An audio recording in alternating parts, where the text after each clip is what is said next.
somehow these players convince themselves to play the deck that they always play in Modern. Yeah. Now on this side, a lot of times when you're playing Storm, you like playing against the fair decks, but Jund is actually one of the tougher fair decks to beat. Jadine, one of the tougher Jund players to beat. The discard elements, the ability to have some one-mana interaction, be it Fatal Push or Lightning Bolt to knock you off of Baral, Chief of Compliance, that matters a lot. Jund also access to Liliana of the Veil, which can limit your hand size and some sideboard graveyard hate. Good amount of things to like on the Jund side. Pretty close matchup. Well, Jund will shockingly start with Thoughtseize. Take a look at the hand. This is one of those hands where I would never mulligan it in my life and lose a good amount of the time. It is a land and 5 cantrips and a repeal. So, I guess Jadine takes the repeal. Yes. 2 Serum Visions, 2 Ops, and a Sleight of Hand. That's all kind of the same. The repeal does something different. Let's take care of that. Caleb draws Remand here. It looks like it is his only main deck copy. So he'll cast Serum Visions. Ooh, a Serum Visions. Oh, gosh. All right, there's a land. A land and a Past Flames. Like, he's open by the end of turn 4 to have turned all these cantrips into something. Right. That first land is a good box to check. Seeing Past in Flames here is quite awkward. This is a matchup where you like to draw that spell, but you need rituals to pair with it. So he's going to put it on top. All right. I buy it, but he's going to need to find some rituals pretty quickly. Yeah, he let on Serum Visions because he wanted the most looks at that second land. In the meantime, Jadine's just going to start attacking. Here's Tarmogoyf. Graveyard is instant sorcery. Though Scherer is... His list is pretty well out there. He doesn't main deck Lightning Bolts. And you already saw the repeal as well. It makes the odds even lower. So this Tarmogoyf should be fine. Second land, Caleb leaves up Remand. Can still opt if Jadine doesn't play anything. Yeah, you would want to remand a Liliana of the Veil if it came down this turn. Bloodstained Mire for Jadine's. She'll fetch into the graveyard. That grows the Tarmogoyf up to 3/4. Is there any sweeter sentence in Magic than grows the Tarmogoyf? There's like some flavor text about it, right? Think of any. Oh, yeah, the Modern Masters Tarmogoyf, it's like something dies. All that dies grows the Tarmogoyf. I believe that is the version that Jane is playing. And Tarmogoyf will attack on in. Caleb casts Opt. It's not a hard quote to know all of. But something grows the Tarmogoyf. Those are the words that I know. And another Opt from Caleb. I bet Jadine could tell you. Something Tarmogoyf. Yeah, when I bump into her after this round, I will see if I can get it verbatim from her. Survival of Canal to draw from Caleb Scherer. He untaps and more cantrips. He will Serum Visions into another Opt. Yeah, this is what the deck is. Ooh. Gifts Ungiven's a nice one there. It's another pairs with Past in Flames, but he needs more rituals. He only has 1. He's just going to draw more blue cards that replace themselves. Double top. That's my He's kind into of magic. it. Yeah. That's my I would rather die to a Tarmogoyf drawing 3 cards a turn than only draw 1. Look, I cast a lot of cantrips this game. I thought that's what we were playing. Right. Seems like there should be some kind of alternate victory point condition for drawing so many cards. Look, and here's what I like about Caleb's hand. He's good against Thoughtseizes. That's true. Jadine's going to cast her second one of the game here. I think Caleb's going to decide if he wants to remand it. Yeah, you can tie up a little bit of mana that way. Is he so concerned? I guess the card he would lose is Desperate Ritual, most likely. Yeah, and that one matters a lot in this hand. Yeah, here's the remand. Draws into Steam Vents, and Jadine will just cast it again. So this means that she can't Thoughtseize plus Liliana this turn. Right. So, land number 4, Past in Flames, still 3 cantrips, and a Desperate Ritual. So previously we saw her take the card that was not the exact same as the other cards. Past in Flames has flashback. Desperate Ritual seems to be the pick from here. And that is what she'll take. Land in a swing. Caleb down to 11. Actually, both players at 11. Jadine's life total less relevant here, however, as Caleb draws Past in Flames. Given that hand, yes. In the matchup, 11 is not the safest life total, but she should be fine here. Caleb shocks to 9, holding up gifts ungiven. Now, my expectation here is that if he can survive through a turn cycle after that gifts, Caleb should have enough to combo. It should find some rituals and a grape shot to add to the mix, and fairly easy to make that lethal. Jadine swings, puts Caleb to 6, says go. Caleb casts gifts ungiven. Yeah, I don't even think he'll mess with any mana creatures here. That's a little too, just 3 rituals and a grape shot. Yeah, it's tough in general to get a mana creature into the mix, because you either find 2 and you get both, right, or you find 1 and you don't get it. Game 1 against Jund, they're likely to have an answer. He's looking at 3 rituals, grave shot. The only other thing that I would consider is if he has a main deck Noxious Revival, which looks like he has moved away from that. He has not locked it in yet. I think a Baral is hovering towards the front as well. Putting 1 mana creature into the mix is somewhat reasonable.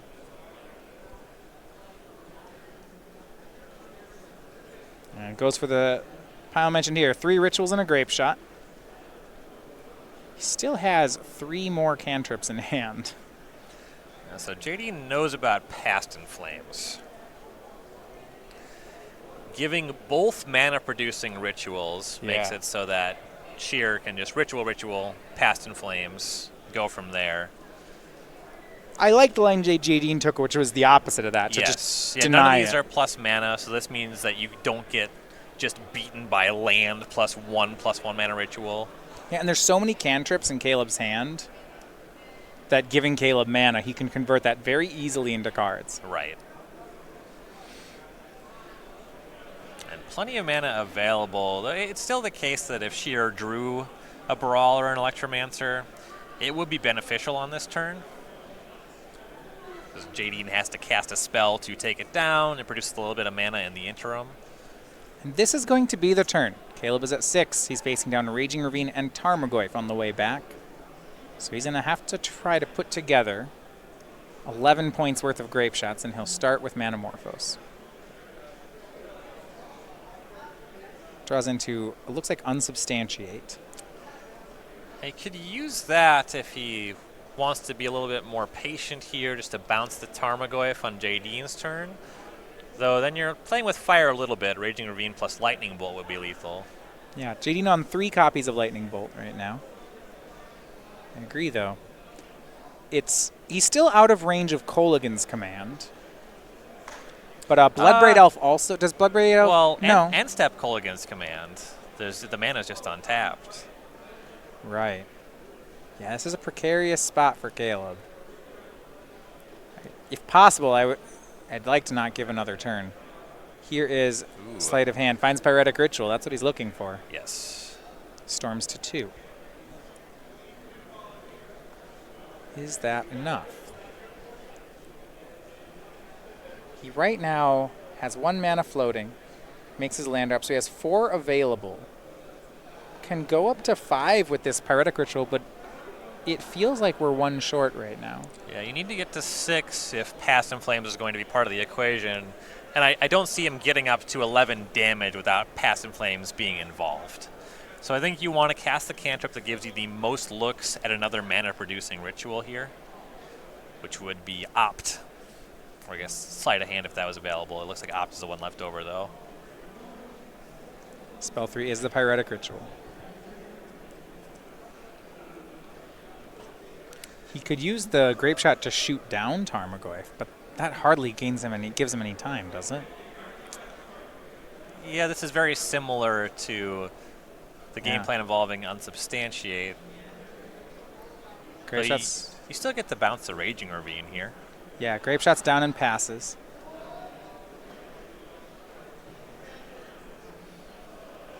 Looks like Jadine has both Fatal Push and Assassin's Trophy in hand. Yeah, this kind of effect can be fine. Specifically, Fatal Push in a small number. Drawing 2 is quite poor, and Trophy is not great in the matchup. It's just a worse path to exile, and that one doesn't really play. I'm interested. So that last one, Caleb chose to... I guess he really wants to leave up Unsubstantiate, doesn't he? Yeah. If he was willing to take down Unsubstantiate, he could have just cast Cantrip Grape Shot to answer Tarmogoyf and had the Ritual for next turn, but it's a big risk. Yeah, where he landed is he was either playing a card to get more looks at going for Passive Flames that turn, or Grape Shot down Tarmogoyf plus cover the Ravine with the Unsubstantiate. And this line is much safer in terms of getting out of this turn cycle. As far as where things go from here, he will be going into next turn with a couple cantrips. He'll get multiple looks. He still has access to the Past in Flames, so finding more rituals or a mana creature would be a big deal for him. He almost just needs a 6th land. He just has Past in Flames. Yeah. Jadine draws and casts Liliana of the Veil. Plenty of cantrips left in Caleb's hand. He'll go ahead and get rid of that Serum Visions. Easy discard of Assassin's Trophy for Jadine. Yeah. Opt will move a card to the bottom. It's now Goblin Electromancer for Caleb. Though I believe Jadine has that covered with Fatal Push. Right. Caleb does not hit the land right away, so he'll go for Sleight of Hand. We see Pyretic Ritual and Baral. He'll take the Ritual. With the mana available, Electromancer, he still has the Unsubstantiate, right? You could Unsubstantiate Fatal Push on the stack. It does bounce spells on the stack. And Jadine only has 1 black mana available on that turn. Things are bad now that Jadine is untapped. Yeah, I think if he does that, between the Electromancer, the Unsubstantiate, and the Ritual, he actually runs out of mana too quickly. Sure. So he does have to give Jadine another turn. She pluses the Liliana. They both discard. She attacks with Raging Ravine. Caleb unsubstantiates it, and she'll just replay it. And now on Caleb's side, he's done it. He's got that land, and the last 2 cards in his hand are Pyretic Ritual and Past in Flames. This is a well-done game here by Caleb. And it looks like it's all locked up. Yes. Yeah, 3 mana left over when you start the chain, multiple rituals in the graveyard. One of them being Manamorphose. Grape Shot's already hanging out down there. Yeah, and you see Caleb moving quick. Storm is at 2. So a Ritual sends Storm to 3. To 4. And yeah, there's enough here. Manamorphose will make some blue mana. Plenty of blue cantrips to work with. So 4, 5. Yeah, there are enough Pyretic Rituals here to make it up to 10 in the graveyard, and Caleb Scherer going to take game 1. Yeah, really well navigated there. I like the patience, that turn where he grape shot it down the Tarmogoyf, left to unsubstantiate. That was a window where he had the opportunity to lose the game, and he ended up pulling it out there. Yeah, it's not an obvious play there to spend all your resources to remove Tarmogoyf, especially not when you're at 6 and your opponent already has Raging Ravine. A lot of times it would feel like that's a losing play, but it bought him so many turns. Yes. And with that, Caleb takes game 1. Go over to Jadine's side of the board. As you mentioned, with that Fatal Push and Assassin's Trophy, there's certainly a lot to be desired from the main deck. Jadine can switch things up. Yeah, that kind of stuff's going to be coming out. The sideboard is 4 Fulminator Mage, 2 Kalidas, Trader of Get, 2 Surgical Extraction, 2 Grafdigger's Cage, 2 Collective Brutality, a Tireless Tracker, a Tassiger the Golden Fang, that's an interesting sideboard card, and Engineered Explosives. So in this matchup, kind of what you want to fight over are cards in hand, mana, the mana creatures being a subset of fighting over mana, and the graveyard. And then also, there's some concern over not getting killed by Empty the Warrens. Okay, so you do want to keep in some amount of Fatal Push. Yes, definitely Lightning Bolt, and then maybe to a lesser extent Fatal Push. She does have the 3 Lightning Bolts, maybe leaving 1 or 2 Fatal Push on top of that, just because you want to hit a mana creature. Though on the play, Liliana helps a little bit in that regard, where if Caleb's waiting until turn 3, you have more looks at finding something that can deal with a mana creature. It's tough to lose on turn 3 in the matchup. Then I like stuff like some amount of Surgical and Grafdigger's Cage. I would not bring in all 4 Graveyard Hate effects, but some mix of that. Probably 2 copies, whether it be a mix or 2 copies of one or the other, does make a huge difference. Surgical hitting Grape Shot is such a big deal in the matchup, though Cage just kind of slows them down. It's weak to bounce spells is the issue. That's why I wouldn't just reach for Cage. I could maybe even see both Surgicals in one of the Cages. Stuff like Brutality is pretty good at fighting over the hands. Do you like cards like Tireless Tracker and Tassiger, which are cheaper ways to make threats as opposed to something like Bloodbraid Elf? I do like turning Bloodbraid Elf into something that costs less mana. Of the 2, I like Tassiger more than I like Tireless Tracker, though I can see an argument for both. I actually, if we're looking at 3-mana things, I don't mind Fulminator Mage on the play. Okay. Just because the Storm deck's trying to make a bunch of mana. As you saw in the first game there, if you can check the mana creatures, which Jadine was able to do with Fatal Push kind of left over in the game, keeping Caleb from getting to 6 mana, which is something that Fulminator Mage helps with. I don't necessarily love being on a 4 Fulminator Mage plan, but it can play. We did reach a board where all Caleb needed was 6 lands in play plus 1 Past in Flames, and Fulminator Mage will keep that in check. Yes. The Graveyard Hate does a better job of fighting that battle. Yeah. But having something that can attack and can actually just stop Caleb from playing some number of the games is pretty beneficial. So, as of today, Ultimate Masters, the newest set here in Magic the Gathering, now live for purchase. You can go ahead and order that also now on sale in Star City Games store. So right now we have the SCG, we have it at our price, and we have a special SCG Premium member price, both on order right now, starcitygames.com/UMA. And, you know, I've been looking at the list for this. I'm pretty excited about this set. Yeah, there's a lot of awesome stuff in there. And, of course, you buy it by the box. You get one of those box topper extended art cards. They look really cool. I got a chance to see some up close this weekend already. And a lot to like about this set. What box? You have a box topper you're hoping for? I mean, you know, the 2 on the top of that display there, Liliana the Veil, Karn Liberated, are great ones. I actually really like the way that the Platinum Empyrean looks with the extended art. It's not the highest end box topper, but I like the aesthetic of it a lot. A lot of players very excited about the Tarmogoyf that looks like it's kind of running off of the card. So, on to game 2. Speaking of Tarmogoyfs and Liliana the Veils, you know. Where have we seen those cards? Yeah. Jadine is going to start off with the Thoughtseize, and we'll get a look at Caleb's hand again. Another 1-lander. This one I'm really interested that he kept. So we have 1 land, pieces the puzzle, gifts ungiven, empty the warrens, 2 rituals, and a Manamorphose. Man, this is looking to do something quick. Yeah, it's a setup so that any land meant turn 2, he can make a fair amount of goblins. And Jadine's going to be breaking that up with the Thoughtseize. It's also worth noting that what Jadine is looking for in her hands is exactly this, turn 1 Thoughtseize or Inquisition, and mulliganing is kind of naturally weak against that sort of thing. Right. And this hand's pretty well made with a land. Yeah, Shivan Reef starting for Caleb. He did not find the second land yet. Jadine has Dark Confidant. Let's see, does Caleb get to play? Might take him a turn here. Sleight of hand. Yeah, this finding a Steam Vents to put in tapped would be pretty good. And it misses. It's 2 pieces of the puzzle. It misses entirely. All right, I think pretty quick we'll see Dark Confidant run away with the game here then. Yeah, Caleb maybe has 1 turn. It's hard. Jadine picks up Raging Ravine as the extra card. Well, discarding the hand size is naturally good against Liliana of the Veil, I guess. Yeah. Here's Fulminator Mage. That's... And we're done. All right.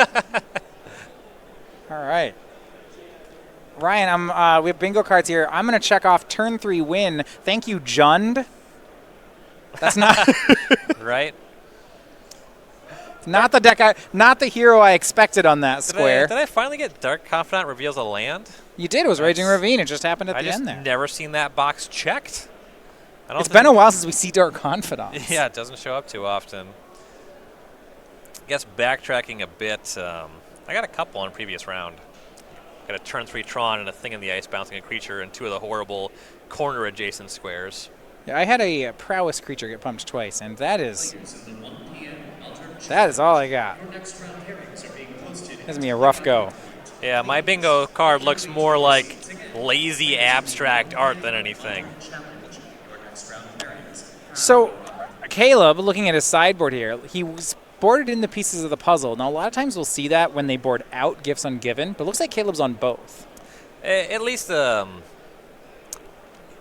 trimming gifts ungiven, maybe leaving in all of them. Just those 2-for-1s, they matter a lot against Jund, but pieces of the puzzle to form a card advantage is the big thing, and that matters a lot here. Supplements the heavy empty the warrens plan. You saw 1 taken from the hand there. Likely all of the copies are in this matchup. You have to fade some things, but it is notable that with Assassin's Trophy, Jund players typically not playing Maelstrom Pulse anymore. Just that 1 Engineered Explosives being what Jadine has available as a clean answer to empty the warrens. And pieces is really good at just gassing up and empty the Warren's turn just for somewhere from 8 to 12 goblins. So when Caleb going so, we've seen pieces of the puzzle, Gifts Ungiven, and Empty the Warrens all in post board. It's a lot of expensive cards. And to make room for that, I guess he probably is cutting most of his interactions, like the Remand and the Unsubstantiate, you think? Or is it mana creatures? Remand does a good job at fighting against Liliana of the Veil. Wouldn't be the least bit surprised to see mana creatures trimmed. He is on the 7 mana creature version. You've seen some builds play 6 recently. At least trimming one of them makes a good amount of sense. Stuff like Repeal performs pretty poorly in this matchup, outside of specifically those sideboard Grafdigger's cages. Even that, though, when your plan is pieces of the puzzle empty the Warrens, you don't really have to care about cage too much. All right, so here for game number 3, Caleb starts on Basic Island. Has he finally kept a 2-land hand? Yeah, Upkeep Opt. Or no, End Step Opt. Picks up yeah, it's a land. All right. It's he had 2 available already. Top to the 3rd one. What is this? I don't know what you're going to do against a hand with that many lands. Sleight of Hand turn 2 for Caleb. Serum Visions and Desperate Ritual are the options.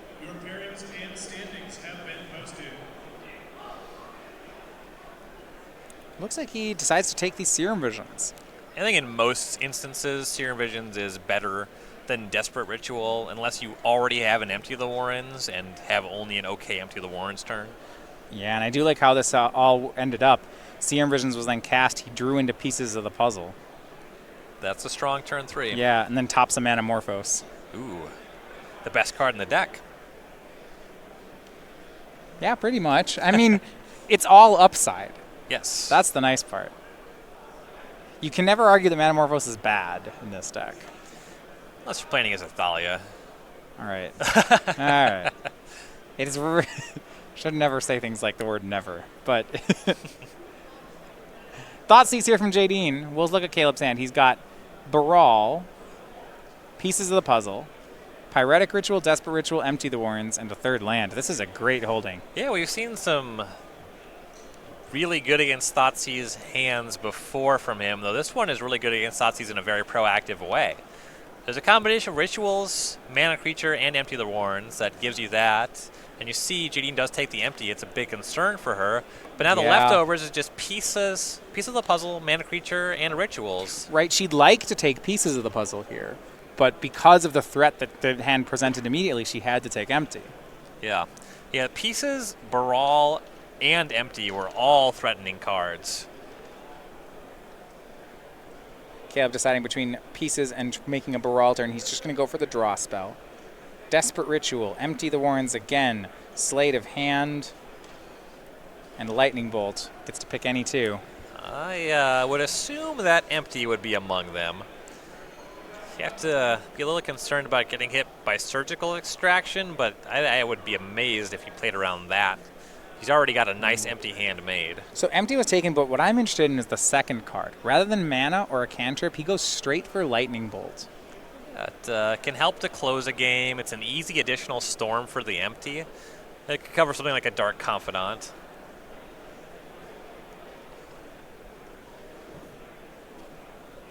Checking Jadine's deck here for possible sweepers. She does have 1 Engineered Explosives that could have come in.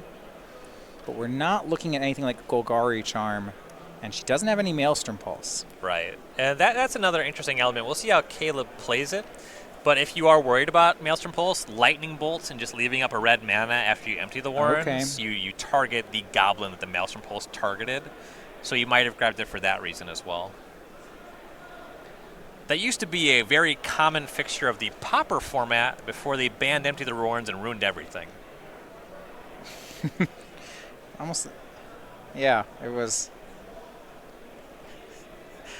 That was a good deck in Pauper, you could say. It's pretty good. I 3-1 literally every league I ever played with it. Well, daily events, sorry. The mirrors, you can't win all the mirrors, you know? Yeah, it's just every deck had 4 sideboard cards that you couldn't beat, and they drew them about 25% of the time. The math checks out on that one.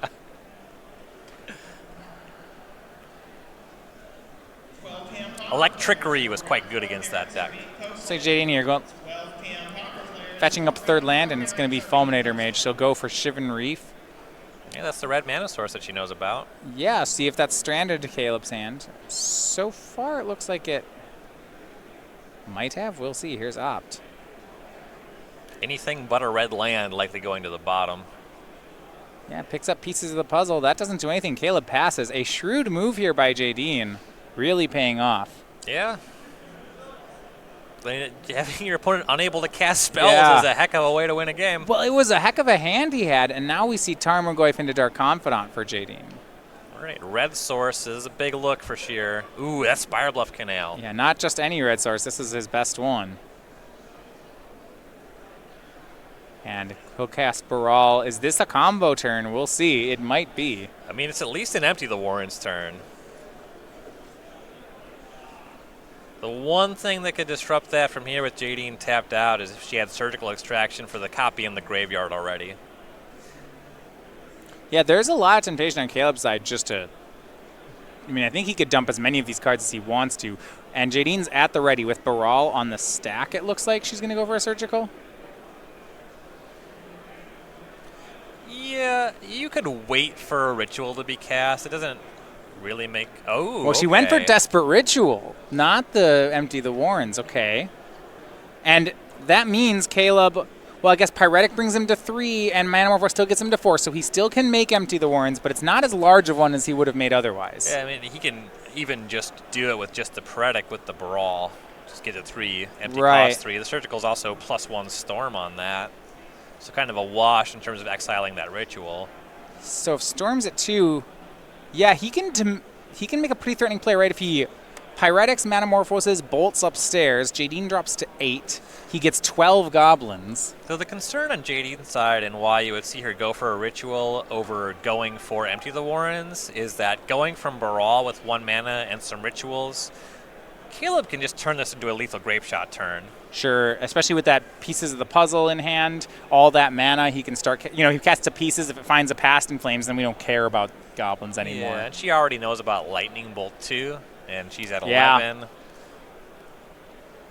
Yeah, that made sense out of defense, actually. And here's Pyretic Ritual from Caleb. 3 red mana, Storm up to 3 for Scherer. Another Surgical for Jadine. Okay. The plot thickens. This one's going to be Empty the Warrens. Yeah, so first, she checked the mana a little bit, made it more difficult for Scherer to assemble a Grape Shot turn, and now she's making it so that the empty turn is impossible. Still a fair amount of looks for Scherer, though. He still gets to Manamorphose, go up to 4 mana, down to 2 off of pieces with the Lightning Bolt left over. But Jadine's at 9. If he finds Grape Shot off pieces, Bolt plus Grape Shot should be good enough. Right. So she's not out of it yet. But now things have gotten really interesting. Manamorphosis spell 5. Caleb's going to make double red, double blue. Manamorphose draws a card. It's Pyretic Ritual. Caleb figures he might as well cast it. Yeah, not of huge consequence there. It's all about what this pieces shows. Spends red, blue for pieces of the puzzle. He wants to preserve his blue mana in case he needs to redraw with cantrips. Right. That is what the Ritual allowed him to do. Right. Here's Serum Visions. Gifts Ungiven. Unsubstantiate. Lightning Bolt. Oh, that's the second Lightning Bolt. And there's the Grape Shot. I think I want to do Bolt Grape Shot. Yeah, we're done here. Jadine extends the hand. The last 2 cards are the burn spells Caleb needs. And our #1 player here on the tour, 4-0's Modern on the day. Yep, and for Jadine Klomparens, number 24, that'll be a 3-1. Really well-navigated match on both sides, honestly.